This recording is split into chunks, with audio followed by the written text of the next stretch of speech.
It's Gorman in the Morning with Fletcher and Ryder. Now, 92 KQRS. God only knows one of the few perfect songs ever written. There's a handful, and that is certainly on the short list.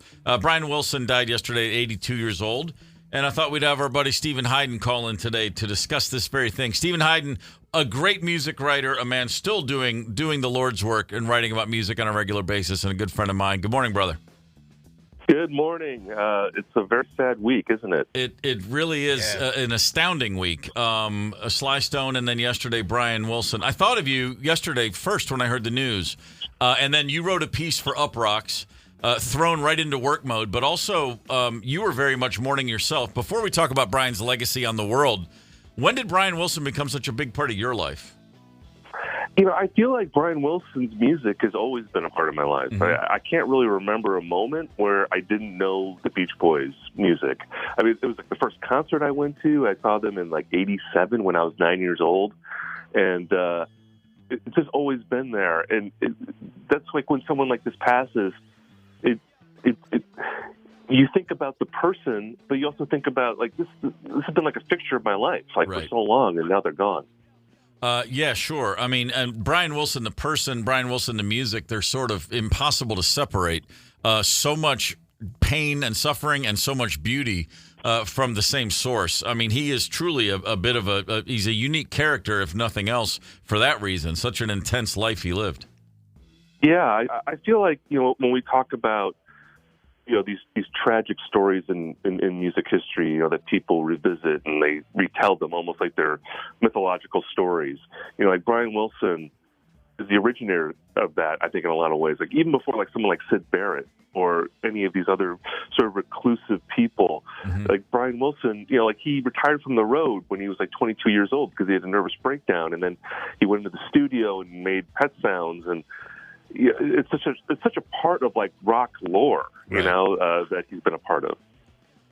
Stephen, so you just mentioned Pet Sounds, the album that everybody justifiably points to first. That record came out in 1966.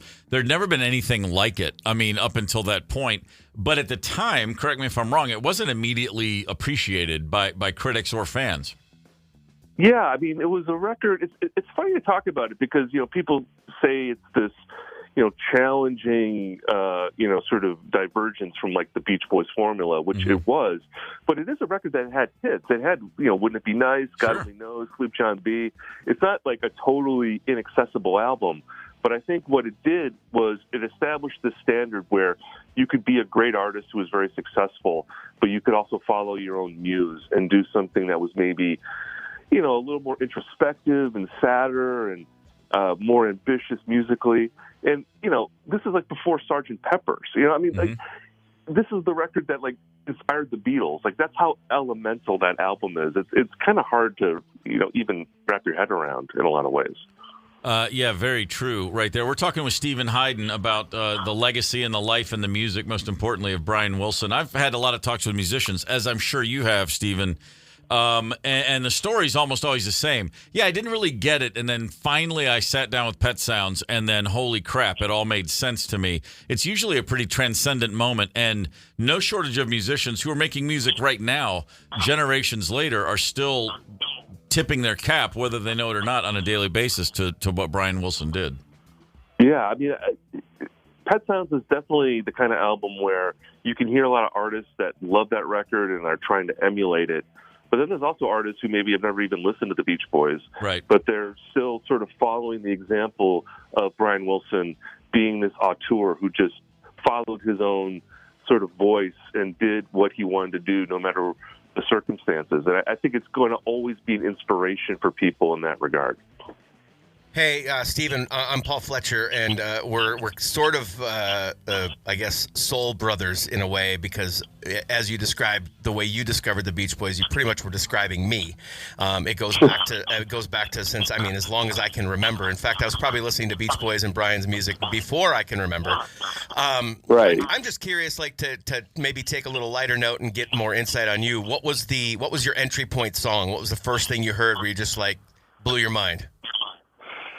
Oh man, I mean, it's funny because again, like I said, like I feel like just being with my parents listening to like oldies radio as a kid. Like I feel like I just heard these songs so early on, and we always talk about Pet Sounds and Smile, these really ambitious records. But like even like the early songs, like Don't Worry Baby or I Get Around. I mean, I think those were probably the first songs I ever heard.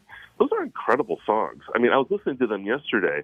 I probably heard them like a million times, and yet I can still appreciate them as just genius, like pop rock songwriting. I mean, there are songs as good as that, but I don't think there's songs better than that. Like that is kind of like the gold standard, I think, for that kind of songwriting.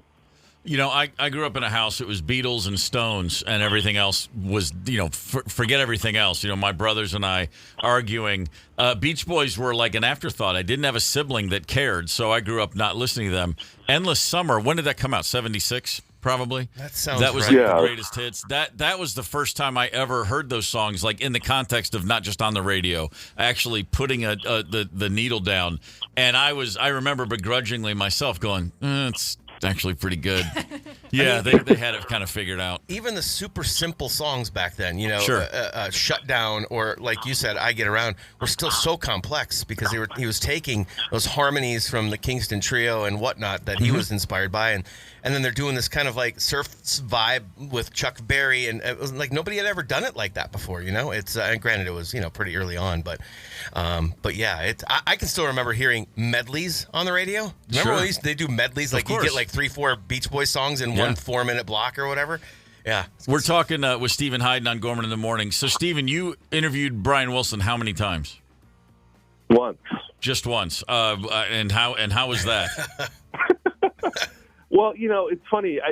Brian Wilson is he was a notoriously like bad interview. Yeah. Just because didn't have a great memory. He could say kind of nonsensical things, but he was also like the most accessible like rock icon. Like it's kind of hard to get like Paul McCartney or Bob Dylan on the phone, but you can get Brian Wilson on the phone pretty regularly, but he would always give like one sentence answers. Right. Yeah. And actually, I got to meet him in person 10 years ago, and we were talking, and after about like 7 or 8 minutes, he just got up, extended his hand, and said, "Thanks for the interview, man," and then left. And, like we were in the middle of a sentence, I think, and he was just like, "I'm out."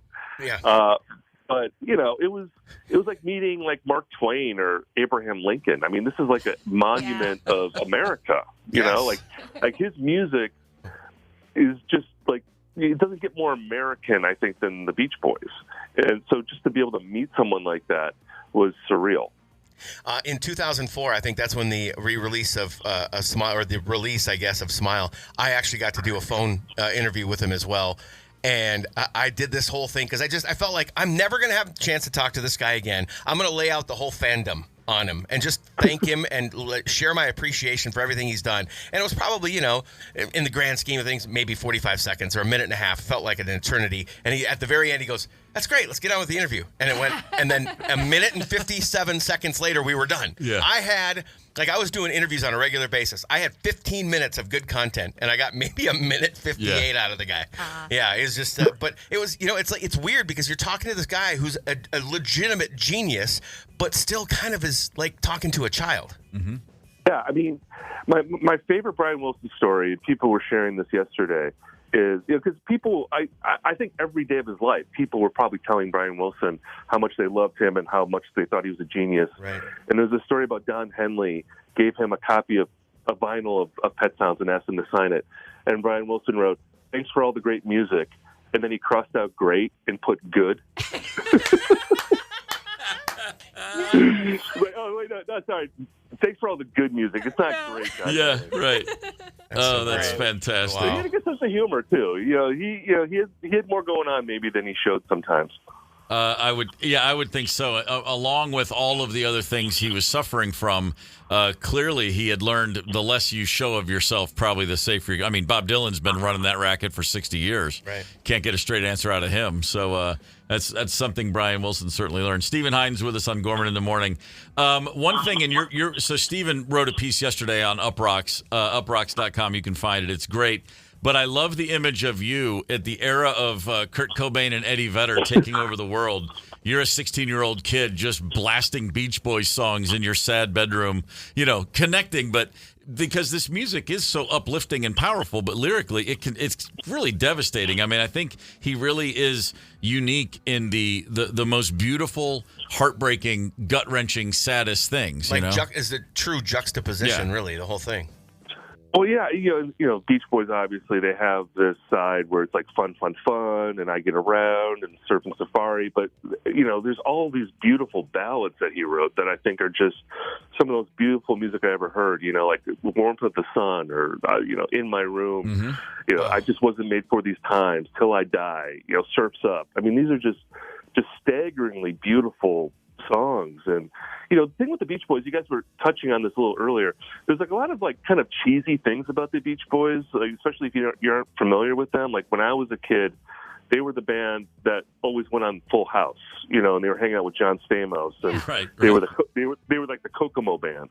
And getting into them and was kind of a shock because you realize like, wow, they're not just this sort of beach surfing band. They have just these, again, just the most melancholy, beautiful, introspective music. And it really is kind of like perfect wallowing music. And, and in the 90s, too, like when I was growing up, I do think that there was like a Beach Boys renaissance. I mean, you did see a lot of bands trying to make like their version of Pet Sounds. Whether it was like Wilco or Flaming Lips or like Fiona Apple had like a lot of kind of Beach Boy stuff going on. Elliott Smith. They were, I think every generation discovers that record and they take something from it. Jellyfish went 2 for 2 on with two great albums where they were like, let's take as much as we possibly can from the Beach Boys without overtly ripping them off and turning it into something new. Totally. Yeah. I mean, if you're not familiar with the 2 Jellyfish albums, please, by all means, familiarize yourself because they are absolutely as good as music got in the 90s to me. As Stephen Hyden wrote yesterday, the problem is it's impossible to sum up his impact on modern music. He wrote, it's like trying to explain the impact of water or oxygen on modern music. His influence is so vast and all-encompassing that mere words cannot do it justice. And that has been echoed, as you just said, repeatedly. You're not going to hear a single dissenting vote on that. Stephen, thanks for calling in and taking the time, man. My pleasure, guys. Thank you so much. Connect with us on the KQ Talk and Text line, 651-989-ROCK. That's 651-989-ROCK. 92 KQRS. We got a couple of people locked and loaded to play Twin Cities Civil War. Let's get to it, shall we? Andy from Minneapolis lives in Longfellow. He's our East Side contestant. And then we have Steve from Rockford on the West Side. We're going to start with you, Andy. Good morning. Good morning. Are you ready to play? I'm ready. All right, I'm going to fire these questions. You answer them as soon as you have the answer. You can always pass. The first answer you give is your answer. No changes. What else? What am I forgetting, guys? Is that it? That's everything. Just interrupting. Feel free to chime in if you know the answer before Steve, and the timer is 60 seconds to get as many as you can. Hey, and we got a score, overall score, a historical score. West is up 4-3. So, Andy, it's all on you. All right, here we go, Andy. Ready? Yep. Set. Go. Ranking first in the nation, 1 in 6 Minnesotans own what type of recreational vehicle? Truck. Jay Jettas is the nickname of what current Minnesota Vikings wide receiver known for his gritty end zone celebration dance? Justin Jefferson. Despite St. Paul being the state's capital, the Minnesota State Fair actually takes place in what neighboring city? Falcon Heights. Adele's chart-topping single, Someone Like You, was co-written by Dan Wilson, frontman for what Minnesota band? I'm going to move on. Operating continuously since 1860 in New Ulm, what is Minnesota's oldest brewery? Shell's Brewery. Just performing 2 sold-out shows in the Twin Cities this weekend, Bob Mould famously fronted what band formed in the late 80s in St. Paul? Pass. Who collaborated with Paul McCartney on the song Ebony and Ivory? Pass. What fictional spokeswoman was created by the Washburn Crosby Company, later known as General Mills? Pass. All right. Okay. Let's see how Andy did. All right. He missed on truck, recreational vehicle. The answer is boat. I thought he said boat. What's He wrong said- with He me? said truck. He said truck. He said truck. You're right. Yeah. Adele's chart-topping single was co-written by Dan Wilson of Semisonic. Okay. And Bob Mould founded Husker Du. Let's see here. Paul McCartney collaborated with Stevie Wonder on Ebony and Ivory, and the final one, the Washburn Company, Betty Crocker. So we have a total of 3. Three which correct is respectable. answers. All right. That's right. I can get a win. Yeah, no, you're right in the zone there. All right, now it's time for Steve from the West Side. Steve, good morning. Steve, all right, you ready to play? Yep. If you don't know the answer, you can say pass. If you know the answer before I finish talking, blurt it out. Here we go. Count them in, Ryder. Ready, set, go. Minnesota's current state seal was adopted in May of 24 and features what iconic bird? Loon. What Minnesota-born beverage has the slogan "From the land of sky blue waters"? Ham. Starring Paul Newman as Fast Eddie and Jackie Gleason as Minnesota Fats, what 1961 film follows a small-time pool hustler challenging a legendary player? Pass. Name for the wall of pigment covering its eyes that help it see through murky waters. What is the state fish of Minnesota? Pig's eye. Name the post-Beatles Paul McCartney band that also featured his wife, Linda. Wings. What Minnesota-based memorabilia manufacturer has crafted both high school class rings for the past 125 years and 38 of the 59 Super Bowl championship rings?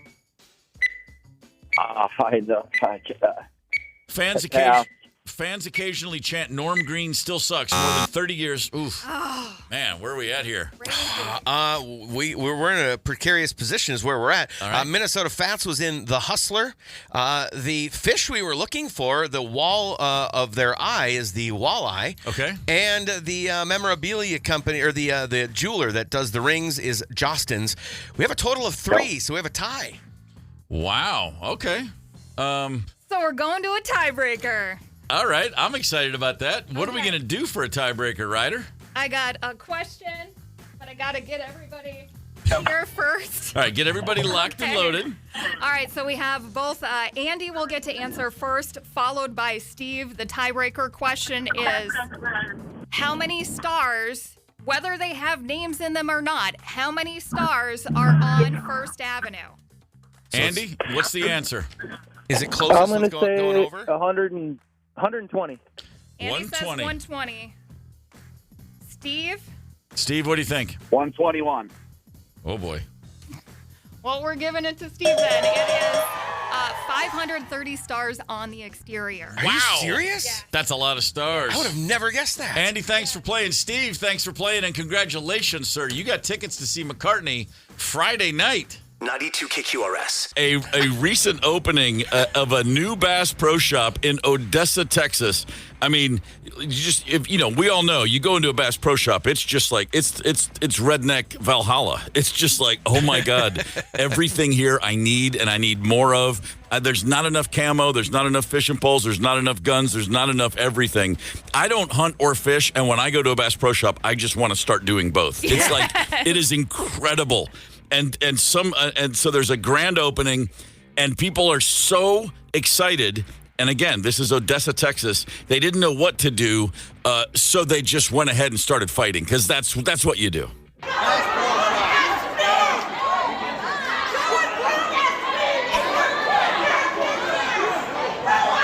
lot of shouting. That's what it sounds like when not one but. You wonder why our schools are falling apart. It's incredible. I forgot about that. There's not one but 2 entirely separate fistfights happening at the lines for the restrooms. There were so many people there. They were so excited that they all had to pee at the same time, and it led to not one but 2 complete fistfights.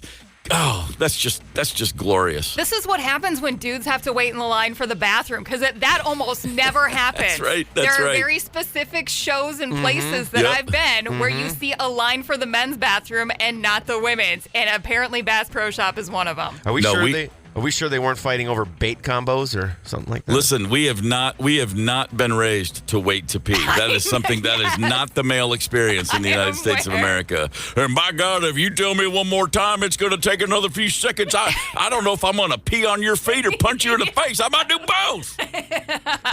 Oh my God, these people. That's great. I just love the line is so amazing. You wonder why. Which you wonder why the schools are falling apart. Right.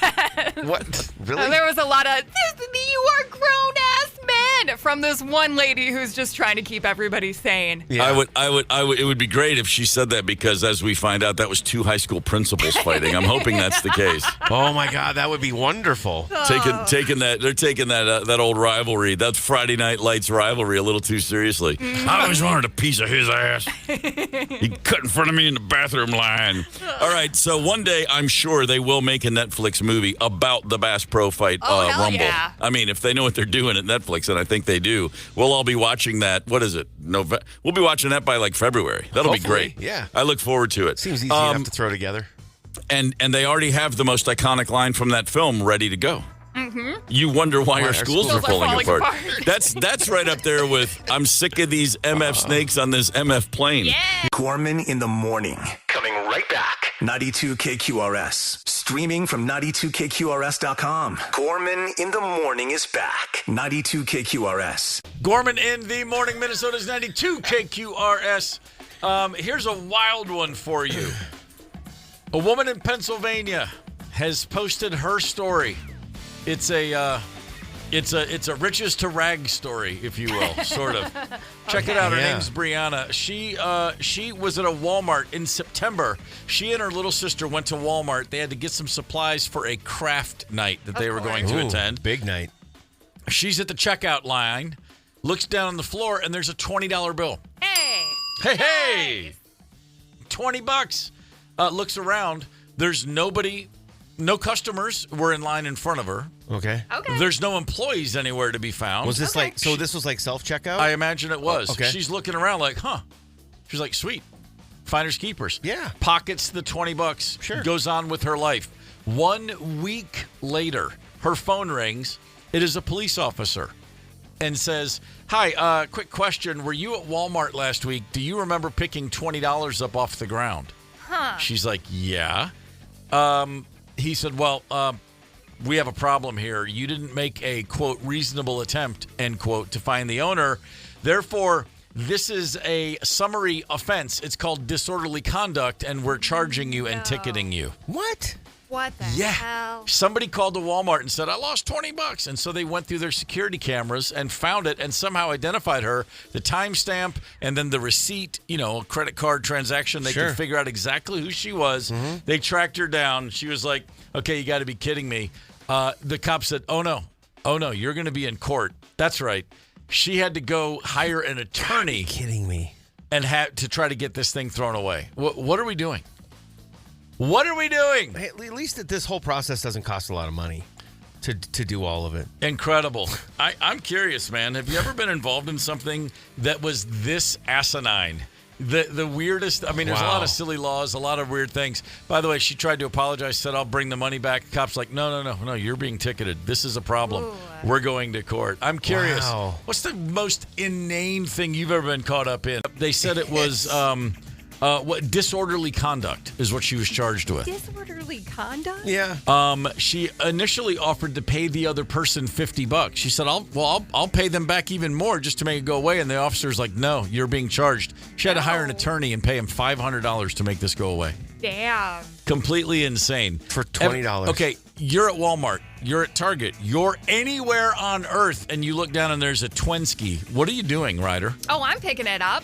All right. For sure. And, if there was somebody in front of me and I can see clearly that they have dropped the money, I'm definitely yelling like, hey, your cash fell out. Yeah. Is this yours, bud?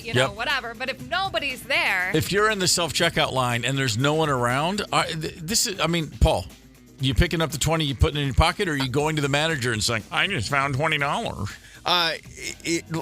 First of all, I'm going to look. I'm going to do a definite scan. That's what I'm saying. But the other thing, too, is if I didn't see the person drop it, the odds of somebody lying to me when I say, is this yours, are astronomical. Well, that's why you got to say, hey, are you missing anything? You missing anything? Oh. Okay, that's a good way to lose word it. anything? Sure. It's Pro like tip. it's it's like, hey, oh, that's my wallet. Describe it. You don't ever show it. You got to say, what's it look like? Yeah.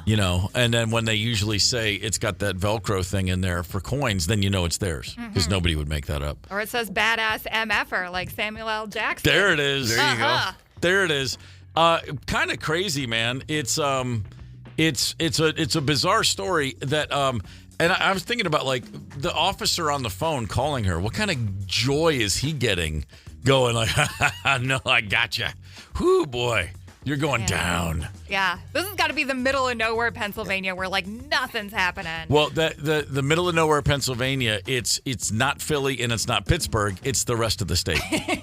So, yeah, chances are it's anywhere else other than those two metropolitan areas. The whole thing is just absolutely nuts. My first speeding ticket, I'm sorry, not a speeding ticket. I ran a red light, and I was a senior in high school. Okay. And it was intentional. It was a Sunday night. It was in the middle of a pretty strong snowfall in my little town in Kentucky, and I was approaching a red light, and as the light turned yellow, I hit the brakes and immediately started to slide.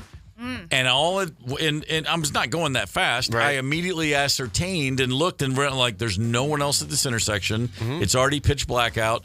I'm going to take my foot off the brake and just go on through the intersection. Right. Which I did. And across the street in the library parking lot, there was a cop, and he came out and pulled me over. Oh, damn and I it. explained the situation to him, and he was like, you ran a red light. I said, oh, I know I did. And he goes, what do you mean? I said, well, explain. I said, I started to slide on the ice. I knew there were no other cars here. I could see that very clearly. So I just kept the car under control and kept going. And he said, cool, here's your ticket.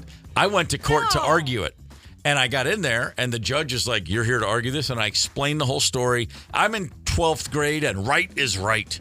And the officer showed up. They made this cop come in, and he told the judge I was behind him in traffic. And I said, no, you were in the library parking lot. I saw you before you even turned on your flashing lights. And I remember thinking, I hope he doesn't give me a ticket, but at least I know I did the right thing. And the cop goes, oh, maybe. I don't remember. And the judge still made me pay the fine. No. That's when I realized the system was out to get me. This is crazy! That's 100% what happened here. They put in all this work. Yeah. And so there's no way you're getting away with this. You're going to be charged with this because we put in all this labor. It's just the whole thing. Who at Walmart bothered to go through the freaking That's cameras? what I'm saying. You had nothing else to do whatsoever. Right. Yeah, that seems nuts to me. No. No, the Cliff Bars have all been put out. It's Gorman in the morning with Fletcher and Ryder, 92 KQRS. Various times that we have found ourselves on television. I believe Greg from Eden Prairie is on the horn. Greg, good morning, sir. Good morning. How are you? We're great, brother. What have you got for us? Well, I was on American Gladiators in 1991, and it was quite a trip, quite a surprise. No friggin' once, way. Once I got down to Hollywood, they kept us down there for about 3.5 weeks to actually do the filming, and I can tell you this, Steve, it was for real. Okay. These guys were big, strong, and fast, and they could hit. I was a contester. I'm gonna go ahead and reintroduce you as Badass Greg from Eden Prairie is Yeah. on the horn. So 3.5 weeks? Yeah, it took a while because there were several different tiers. And you had to get through the first round, the second round, third round, fourth round, then I think the finals. I ended up getting beat up pretty bad by the second round. I came home with I had a pulled hamstring, a fractured foot, and a concussion. Oh, dude. Well, yeah. I mean, back in 1992, concussions were just a bump on the head. So, yeah. Well, that was kind of it. They let me finish the show, but it happened early on in the show. They were going to pull me off because it was pretty clear I was kind of out of it, but I knew I wasn't going to finish strong. But I kind of told the trainer, who was the trainer for the Lakers at the time, said, "Hey, you pull me out of here, I'll kill you. Just let me finish." And he said, "Okay, it's your life." Lean, mean machine. What was the audition process? How did you get selected? There was tryouts at the field house at the U, and there was an estimated 5,000 people All right. that had gone there and tried out. And it was a combination of 5 different trial events that involved speed and strength. And then the last of the 5, you actually had to go one-on-one with another contestant. I kind of chewed him up real bad. And they liked that. The producer of the show was down there, and he thought that was pretty cool. So I got a call from him a few days later and said, "Hey, we'd like to have you come on." Hey, Greg. I was a diehard American Gladiator watcher. There were always it felt like two different types of competitors: lean, mean, just no fat whatsoever, and agile, and then the brick S house. Which one were you? Were you more of the brick? I was actually, I was lean and mean. I went in at about 205 pounds and not carrying a whole lot of extra. Gotcha. But I was, I was a power lifter. I was a linebacker in football and trained strength. The guys that paired better were closer to like 6'2" with longer arms. They had the reach. And I think the reach played a big part of it because I was just always an inch or two away from getting the ball or getting whatever I needed where it needed to go. Yeah. And I went in there with the old football linebacker type attitude where I'm just going to hit these guys. But I'll tell you what, when they're 6'4", 6'3", 255 pounds of lean steroid muscle, hitting them wasn't really real effective. I love the throwing in their steroid muscle. Concussion. Yeah, but it was for real. I'll tell you, it was. These guys were strong, fast, but really great guys. We all partied together, had a great time hanging out in that period of time. That's way cool. Man. What a cool experience. That's awesome. Greg, thanks so much for calling in, Ryder. Did you have? Absolutely. Did you have a favorite? Listening to you guys. Did you have a favorite obstacle? One that you're like, I'm nailing this one. I think my favorite one was actually the Eliminator, the final. Okay. It was kind of a circuit where you did a number of different things, but this is where I will say the one thing where I think they could kind of, I don't know, I want to say fix it a little bit. Whereas one side of that Eliminator, because you were actually going neck to neck with the other competitor. It was about the only thing that you really did other than the pugil sticks. And one side was a little easier, a little faster than the other side. Ooh, scandalous. And I made them aware of that when we were, rehearsing, because we had a couple of weeks to get on the game and actually play with the stuff and rehearse and try the stuff, because a lot of that wasn't stuff you could just jump right on and do. Right. So we had to kind of learn it, and I made them aware of that, and they kind of go, "Oh yeah, okay, well, thanks for telling us." Kind of, okay, I get it, Yeah.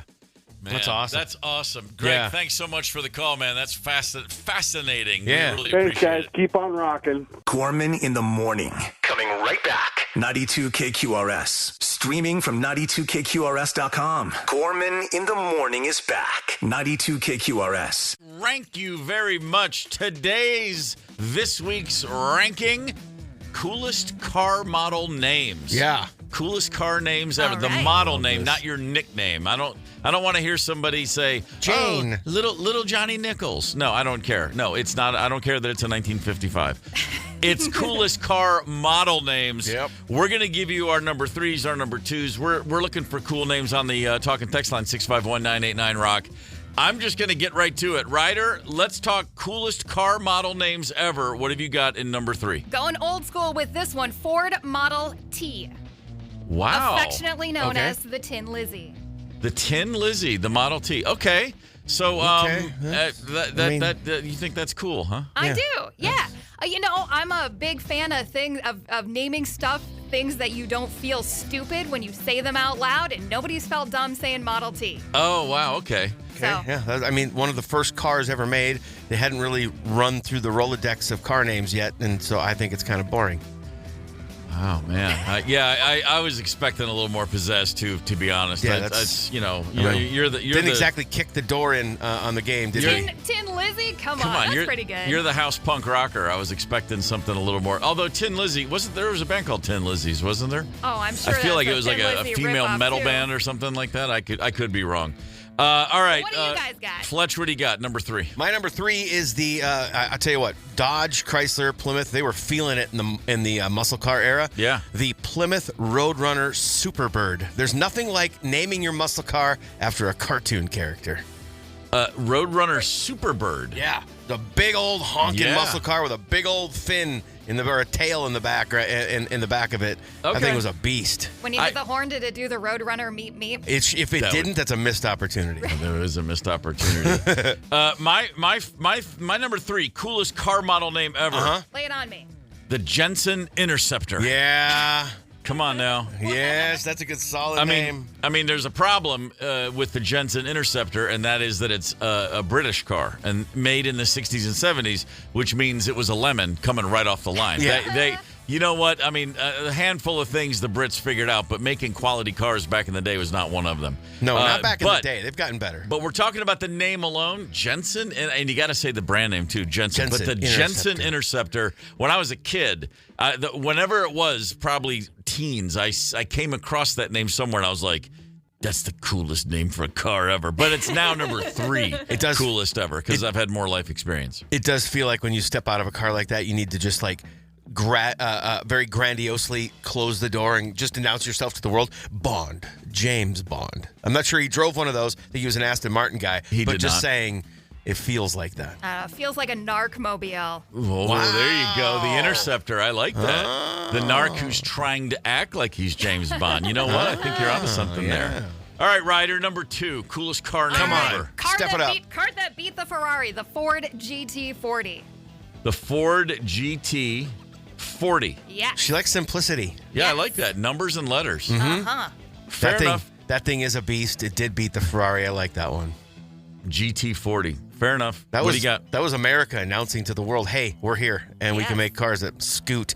A car that started in Germany, but is really kind of become an American ride, although they haven't made this one in America since 1988. They should bring it back. The Volkswagen Scirocco. Scirocco. I forgot all about the Scirocco. That was a beast of a car, too. I mean, for a mid-budget car, that thing was awesome. Really? The Yeah. Scirocco. Wow. The Scirocco. I forgot all about. How do you spell that? Is it like an SCIRROCO? Yeah. The Scirocco. All right, fair enough. Awesome. I'm going muscle car for number 2. And it's the Mercury. Not just the Cougar, but the Cougar Eliminator. Oh! When you needed extra Cougar, when you wanted it to go to 11. The Eliminator package, it just was more badass. And I'm not a car guy in terms of, I can't tell you what was under the hood. But again, I remember coming across this once and going, the Cougar Eliminator. Yeah. Holy crap. That's like double your fun. That's, you know what? Cougar Eliminator. That's like an 1130 bar troll. It's a badass looking ride. That's all I can tell you. It's beefy for sure. But, if you pull up to the bar in a Cougar Eliminator, you're not going to, no, it's a Cougar magnet. Trust me when I say that. Oh, when I said 1130 bar, I meant like that's when you're running into the Eliminator version of the Cougar in the bar. I know what you're talking about. 651-989-ROCK. Curious what your coolest ever car model name. Give us your top 3. Might very well be. Thank you very much. The KQ Talking text line is lighten up.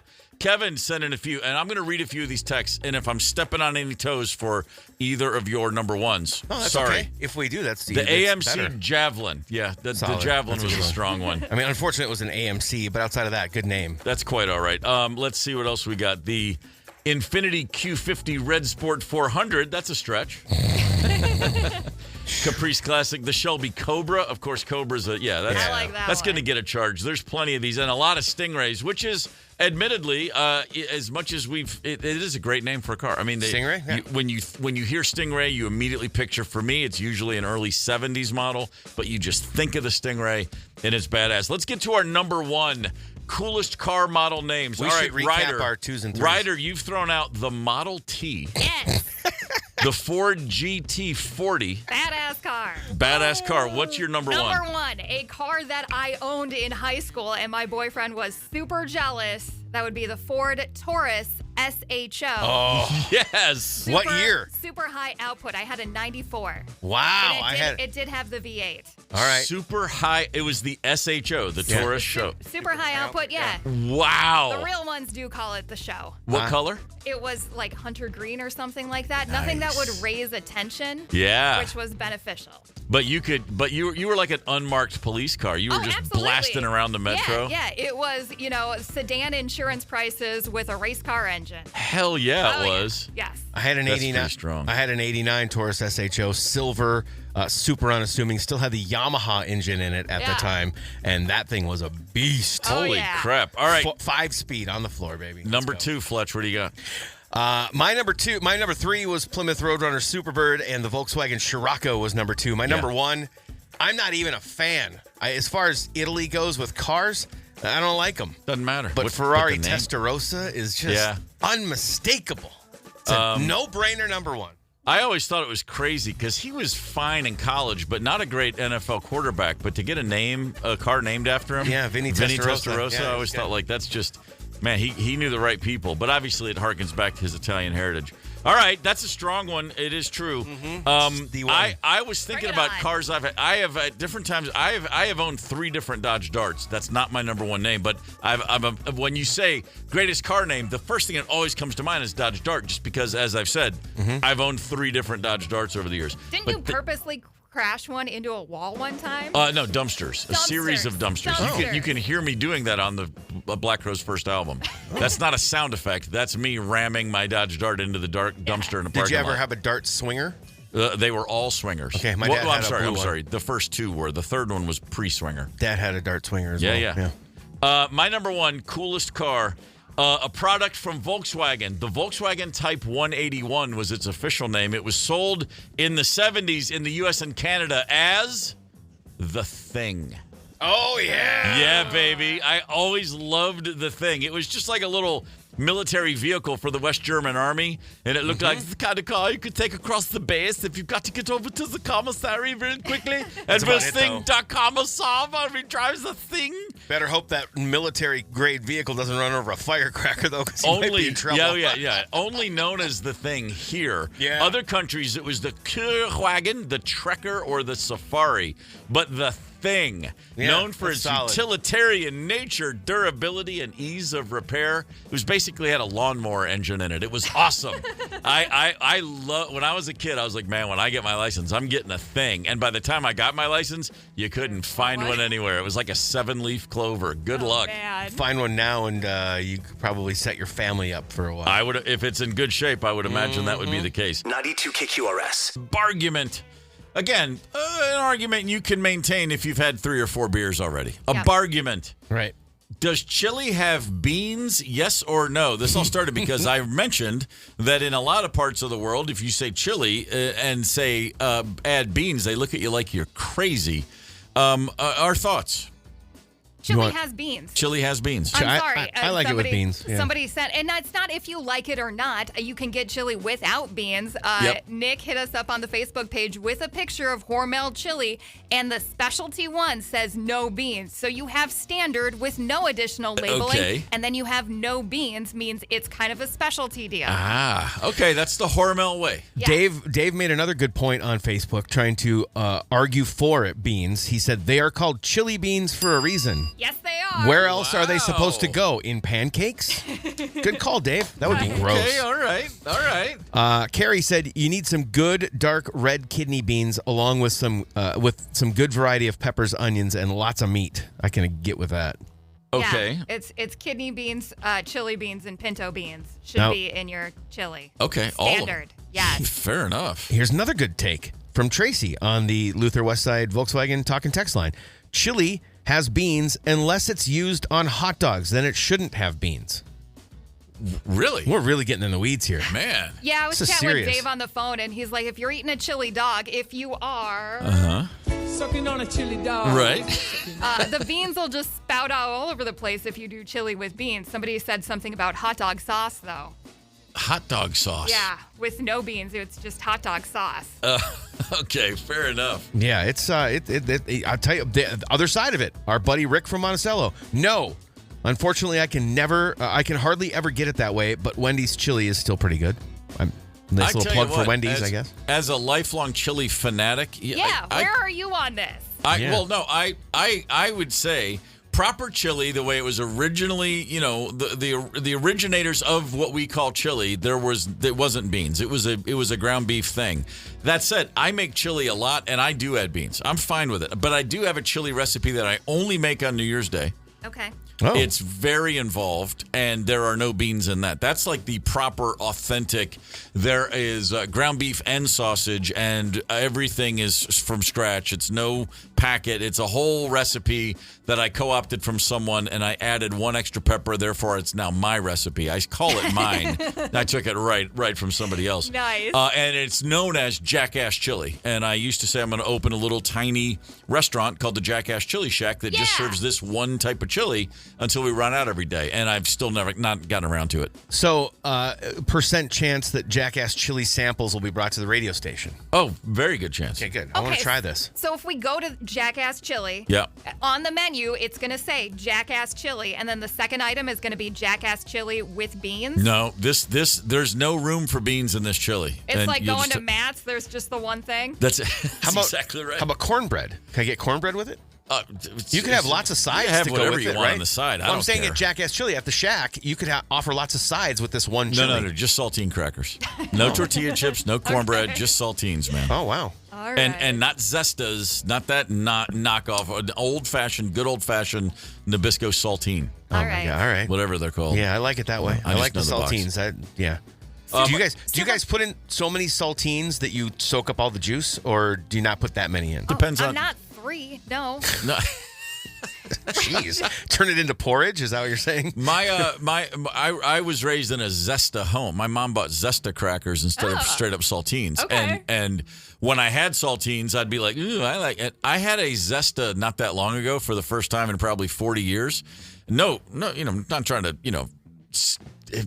take a shot at the Nabisco company or whoever makes them, but it was awful. I was like, man, I can't believe my mom subjected us to these. It's like when I realized like Hydrox aren't nearly as good as Oreos. We were a Hydrox and Zesta family, and I look back and I'm like, we had to do what you had to do. I get it. It's a family on a budget. Yeah, the woman absolutely. could stretch $1, but my gosh, I tried a Hydrox once too as an adult, and I was like, oh no. You know what's insane is there are people out there that will fight you over Hydrox. 100%. Oh, I know. They're insane. Where would I even find a Hydrox right now? I've never heard of this. I don't know. I haven't. It's been a while. Okay. But that was, and I believe Hydrox I think they were around first. Oreo, 1,000% they were before Oreo. Oreo was a Hydrox knockoff, but as in Oreo, so many Oreo's companies, a Hydrox. Yeah, sorry. Yeah. Hydrox was first, and Oreo came along and said, "Oh, we'll do that, but we'll make it taste like food instead of like whatever the Hydrox tastes like." Yeah. Gorman in the morning. Coming right back. 92 KQRS. Streaming from 92KQRS.com. Gorman in the morning is back. 92 KQRS. Monday Night Football. The New England Patriots playing the New York Giants. Patriots are really good. Giants are really not. Mm-hmm.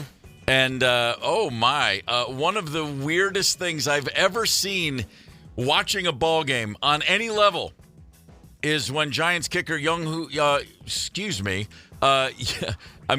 about to say his name backwards. I'm completely Young Ho Koo, not Young Koo Ho. Sorry, Young Ho Koo comes in for the Giants. They're already down 17-7. He lines up a 47-yard attempt that, at the time, it puts the game right back into being, hey, this is a pretty good game. Okay. And it didn't go quite as planned. 47-yard try now by Young Ho Koo, and he stumbled. I don't think I've ever seen that. Looked like he just stubbed his foot right into the turf.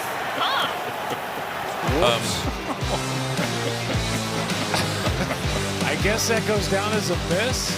I don't know. He never touched the ball. I said a miss, but it's not a miss because he never touched the football. Still perfect. I was watching the game. And Why were you watching this game? Just because, it was on. I'm laying in bed. You hate yourself or what? No. You know what? I'm a Mike Vrabel diehard. Okay, all right, And fair. I mean, the guy's making me cheer for the Patriots just to rub it in the Titans' face that they fired him. Yeah. No, but I'm watching the game, and so basically what happened is Young Ho Koo, a field goal kicker who's been in the league for years. As he goes to kick the ball, he plants his left foot, swings his right foot down, and doesn't get anywhere near the ball. He drives his foot right into the turf. Yes. The way many people do with, let's say, a sand wedge. When you ground you smash the dirt way before the ball. Yeah. But his foot, it wasn't like he grazed the grass. No. He just full on... I think he misjudged the entire approach. It looked like his left foot was about 2 inches from the ball. He was everything was a mess. No, the whole thing was completely off. Yeah. And the port, the holder, the guy who's going to receive the snap and place it down, he's like, what the? And all he can do is jump Get up up, and stand up, grab the ball, and look downfield, and before anything get tackled. Like, it went down officially as a sack, which is what that's called. It was just an absolute Keystone Cops insane moment. But I was thinking about it, and you hear Troy Aikman say, I've never seen that before. Yeah. I've watched football a lot. I've seen bad kicks. I've seen bad snaps. I've seen horrible moments. I've never seen anything quite like it. And this is from a guy, again, who's been in the league. He's, 30, 31 years old. He's been around a minute. Isn't he usually pretty good? Yeah, okay. Absolutely. It's just the strangest thing. I can't really imagine what the explanation is. But just sitting there, within 2 seconds, I had my son texted me. He goes, "Are you watching this game?" And I go, "Yeah." What was that? It's just not something you ever expect to see. Right. And of course, I started thinking, man, that's going to be a tough one to live down. And this is already a professional football. He's a kicker in the league for years, a pro, and he is going to be. It doesn't matter what he ever does. That's what he's going to go down as. For sure. And I remember as a little kid, there was a really famous kicker, Garo Yepremian for the Dolphins, who there was a botched snap and he tried to kick the ball as it was bouncing away, and it was just a blooper. But for years, that's all you thought of. Great kicker, wonderful career, and forever he's the guy that had that crazy play. I know. And now it's going to be a coup kick. The coup kick is going to be is there forever. I imagine he's going to bounce back. He'll be fine because every team, someone always needs a kicker. No word yet. I don't think the Giants are releasing him. They're 2-10. It does hardly matters. Yeah, but in the grand scheme of things, you see a lot of kickers. You see a lot of moments. And Vikings fans, of course, not at all immune to.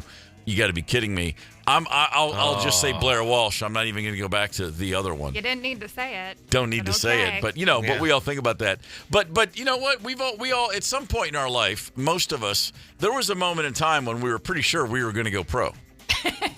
I spent my childhood just assuming that riches were right around the corner as a professional athlete. And it just, spoiler, it didn't work out. In any of the sports I fancied myself to be a gamer in. But there are moments in everyone's life when you're a kid or an adult. Sometimes you get a little embarrassingly old before you realize I should probably hang them up. The spikes, the skates, the cleats, whatever, probably not going to work out for me the way I had envisioned. I played my two sports were basketball and soccer. And senior year in high school, I was a pretty good soccer player, say. And in one game, I had two things happen where I recognized I probably not. And I was at the time I was thinking to myself, I could play college soccer. I think I got a shot at this. Okay. My brother played at Western Kentucky, and I thought I'm gonna go there, and I know that I could make the team. I already know the coach. It was a possibility of this is something that could have happened. In one game, I surprisingly snuck up through the just in the play of the game. I found myself chasing a long pass at midfield towards the opposing goal with nobody but me and a goalie. All right. Yeah. And I had 30 yards alone with the ball at my feet to figure out what to do. And what I did was I just shanked a shot wide of the goal that anybody, 99 times out of 100, that's going in, and I just shanked it. I got a little too excited. I played sweeper, so I wasn't normally in an offensive position. Okay. And I was like, oh, you got to be kidding me. But it was okay. We were winning the game, and everybody actually kind of laughed, like, oh, Steve, he's a defender, and he had a moment. 4 or 5 minutes later, opposite end of the field, I'm outside the box, ball comes to me, and my goalie, Todd, says, keeper, meaning bring me the ball back. Let's reset the offense. Yeah. Okay. So I turned and to pass the ball right back to my goalie, and I ended up taking what turned out to be the most amazing shot the world of soccer's ever seen. I lifted a ball with a beautiful right to left hook right over my goalie's head into the top corner of the net. Oh, the most beautiful goal I ever scored. Wow. For the other team. Yeah. It'd be great if you can find somebody to help me out here. I'm just going to sit down. Those two things happened within about 4 or 5 minutes of each other. And I thought, maybe I'll just start studying. Maybe I'll think about another job. I don't think this soccer thing's going to work out. We've all had those moments. I want to know about yours. When did it all go sideways? 651-989-ROCK is your Luther Westside Volkswagen Talking text line, Paul. Jade says, I learned sports were not for me in middle school baseball. Baseball has 3 strikes before you're out. Right. I got pelted in the face 3 times across 3 different teams. I decided that was my 3rd strike and didn't finish out the season. That from Jade. not trying to blame you, Jade. Maybe crowding the plate a little bit. What was happening back there? Step her back a little bit, maybe. I played 1 year of Little League baseball. That was it, and won a title, won the division and the championship, all with a broken arm. Didn't get on the field. Wow. After like the second game of the season, I broke my arm and went all the way to the promised land with my arm in a cast and a sling. Got all the credit, did none of the work. But in practice, I learned pretty early on, it's not really my game. Just practicing in the spring, it was still cold. And just every time I'd get wood on the ball, it killed my hands. And the coach would say, you got to grip it tighter. Squeeze harder on the bat and it won't hurt as much. And I was like, I don't know how hard I'm supposed to be squeezing. Every time I would actually hit the ball, I'd be like, ow. And the coach just looked at me like, what a profound waste of time you are. It was like that kind of vibe. Wow, that's hurtful. Yeah. Well, he was right. It just wasn't my thing. I just wasn't getting it, man. Fair. I became a great basketball player shortly after graduating from high school. Real bad timing on me. I was a good high school basketball player, but in the year, from the day I graduated to over those next 12 months, I grew 2.5 inches, like a little late. All right. I just got naturally way stronger. All of a sudden, I got this vertical. I could jump out of the gym. It was nuts, and I was like. And I was 17 when I started college. I should have gone another year. And I was like, the whole time, of course, I was like, I should be a senior now. I should be playing now. I would have gone pro if my mom had started me in kindergarten 1 year later. All of which to say, none of that's true. I wouldn't have had a chance. I thought you became a great basketball player in time to dominate Flava Flav in some MTV celebrity game. See, that was 10 years later. That was my late 20s, back when that was. But that game, the MTV Rock and Jock did fire up the old. Maybe I still could make it. Maybe I could. I'm on the court with these NBA guys. Maybe just all I need is a trainer and a nutritionist and a time machine and a different set of parents. And this is all possible. What our brain forgets is that they're kind of going like, maybe 10th speed. Yeah. Oh, sure. That's how that works. Trust me, I felt it playing hockey. Like, of course, I can do this. Yeah. Oh, wait. Yeah. Oh, wait. Gary Payton, the glove, one of the great defenders in NBA history, and Seattle certainly in 1993 at the peak of his powers. He was guarding me, and it's a total goof-off MTV game. Yeah. And the cameras are on, so of course I said, I made a comment of, this is MTV, man. You can't get this ball from me. You can't get this rock. And I didn't even see him move. And he was dribbling away with the ball. And I was like, what just happened? Yeah. What just happened? I didn't even notice. I did not notice anything differently. And suddenly my hand is still going up and down and there's no ball. And I was like, oh, never mind. Yeah. That's a different level. That's pretty good. It's Gorman in the Morning with Fletcher and Ryder, 92 KQRS. Shirley Manson from the band Garbage laying into an audience member who brought a beach ball to the show. How dare he? How dare he? Inconceivable. Not a fan of the beach balls myself. It does distract. It can. Well, if you're on stage and you're playing a gig, I mean, a lot of it you would hope there's muscle memory. You can deal with things go wrong. You break a string, you drop a stick, whatever. You have a way to get through it. But projectiles, things in the air coming your way, that can really throw you off in a way you're not expecting. And a beach ball goes very slowly. But when a large spherical object hits your periphery, you might not recognize immediately, oh, it's going very slowly. You just see a large orb in the air, and it can throw you off. I mean, I get like not enjoying the beach ball thing, but she went a little over the top, right? Oh, Do you have to kind of read the room on that? Is it one way if you're at some place like First Ave, and then another way if you're in Australia? Which, reminder, they are in the middle of summer right now at a big outdoor festival. Oh yeah, absolutely, a huge part of it. There's a few things that are just non-starters, regardless of the context. Laser pointers would be one of those. Oh, okay, yeah, I've heard that. The guy or the girl in the crowd with the laser pointer should always be ejected immediately. Okay, That is just that's fair. so uncool. Pilots and people on stage. No one wants your laser pointer. Leave those alone. You're an idiot. At festivals in Europe, many times I've experienced this. Promoters would say things like, "Oh, well, if they throw things at you, that means they like you, and then if they throw things at you, that means they don't like you." And so it's kind of like, "Oh, so they're just drunk and throwing things." Okay. Right. I have had full unopened large cans of beer flying through the air. I almost got hit in the head with a giant Grolsch can that somebody must have had a slingshot with at a festival in Europe because it came from like 50 yards away. And those guys in Europe, they don't grow up throwing balls. Like they don't have the good news is when you're in Europe and you see somebody do something like, I'm going to throw more shoe at that band up there, they'll take off a shoe. A lot of shoes get thrown at festivals in Europe. You'll see someone pull their arm back, and then you realize they've never played football or baseball, and they just don't have the throw. A few, I guess maybe some team handball guys show up occasionally because they would make it to the stage. I did have, it was a gig in France of all places.